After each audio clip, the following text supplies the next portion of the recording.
কারখানায় কাজ করা সামান্য এক শ্রমিকের ছেলের খেলা দেখে তাকে কিনে নেয় স্থানীয় এক ক্লাব।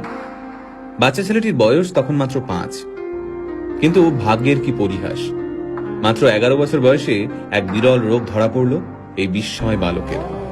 পরিস্থিতি এমন হলো যে চিকিৎসা শুরু না হলে বাচ্চাটির প্রাণ সংশয় হতে পারে। সেই চিকিৎসার জন্য মাসে 75,000 টাকা প্রয়োজন। কিন্তু সামান্য এক শ্রমিক বাবা কিভাবে জোগাড় করবেন এই টাকা? স্থানীয় যে ক্লাবে ছেলেটি খেলতো তারাও এই বিপুল পরিমাণ টাকা দিতে অস্বীকার করল। খেলা তো দূর, একটা সময় যার বেঁচে থাকা নিয়ে সংশয় দেখা গিয়েছিল, আজ সেই ছেলেটাই এই পৃথিবীর সর্বকালের সেরা একজন ফুটবলার।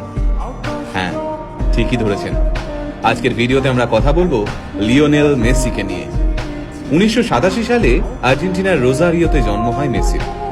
বাবা কাজ করতেন স্টিল ফ্যাক্টরিতে, মা ছিলেন সাফাই কর্মী। হাঁটতে শেখার আগেই ফুটবল নিয়ে কসরত করা শিখে যায় ছোট্ট মেসি। পায়ে বল নিয়ে যেন জাদু দেখাতে পারত ছোট্ট ছেলেটা। তার খেলা দেখে মাত্র 5 বছর বয়সে তাকে কিনে নেয় স্থানীয় এক ক্লাব। ছোট্ট মেসির খেলা দেখতে দূর দূরান্ত থেকে মাঠে ভিড় জমাতো দর্শকরা।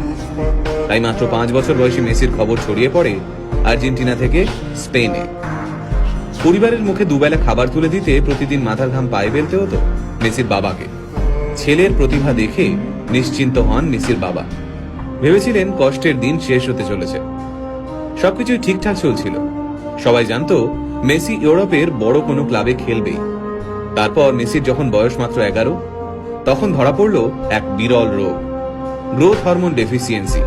এই রোগের কারণে বাচ্চার বৃদ্ধি কমে যায়, সাথে বেড়ে যায় ওজন। এই রোগের চিকিৎসা করাতে প্রতিদিন মেসির পায়ে 2টো ইঞ্জেকশন দেওয়া হতো। এই চিকিৎসা করতে মাসে খরচ হতো প্রায় 75,000 টাকা। মেসির পরিবারের পক্ষে এই বিপুল পরিমাণ টাকা দেওয়া অসম্ভব হয়ে দাঁড়ায়। আর ওই সময় মেসির ক্লাব এই বিপুল টাকা দিতে অস্বীকার করে। চিকিৎসার খরচ জোগাতে বিভিন্ন ক্লাবের দরজায় দরজায় ঘুরতে থাকেন মেসির বাবা। কিন্তু মাত্র 11 বছরের একটা বাচ্চার জন্য প্রত্যেকটা ক্লাব এই বিপুল পরিমাণ টাকা দিতে অস্বীকার করে। তবে চিকিৎসা চলাকালীন মেসিকে মাঠ থেকে এক মুহূর্তের জন্যও দূরে সরিয়ে রাখা যায়নি। সেই সময় ওই মাঠে উপস্থিত ছিলেন ফুটবল ক্লাব বার্সেলোনার এক প্রতিনিধি। মেসির পায়ের জাদু দেখে মেসিকে স্পেনের বার্সেলোনায় নিয়ে যেতে চান সেই প্রতিনিধি। হাতের কাছে কোনো কাগজ না থাকার কারণে একটা ন্যাপকিনেই কন্ট্রাক্ট লেখা হয়। তাতে সই করেন মেসির বাবা। সেই বহুমূল্য ন্যাপকিন এখনো মেসির কাছে রয়েছে। তারপরের ইতিহাস আমরা সবাই জানি। বার্সেলোনায় ইতিহাস তৈরি করেন তিনি। বিশ্বের সামনে বার্সেলোনাকে সেরা ক্লাব হিসেবে তুলে ধরেন। শুধুমাত্র 2012 সালেই মেসি 91টি গোল করেন। সেই রেকর্ড এখনো কেউ ভাঙতে পারেননি। আজ প্রায় 5,000 কোটি টাকার মালিক মেসি। নিজের ফুটবল ক্যারিয়ারে পেয়েছেন প্রচুর খ্যাতি। এত সম্পত্তি পেয়েও মাথা ঘুরে যায়নি তার। বিয়ে করেছেন সেই ছোট্টবেলার বান্ধবী আন্তোনেলাকে।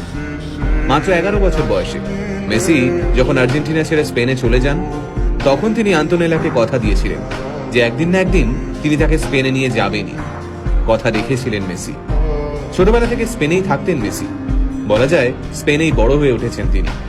স্পেন ফুটবলের এক কর্তা মেসিকে স্পেনের হয়ে ফুটবল খেলতে অনুরোধ করেছিলেন, কিন্তু মেসি হাসি মুখে সেই অনুরোধ প্রত্যাখ্যান করেছিলেন। বর্তমানে পৃথিবীতে এমন কোনো ট্রফি নেই যা মেসির নামের পাশে নেই।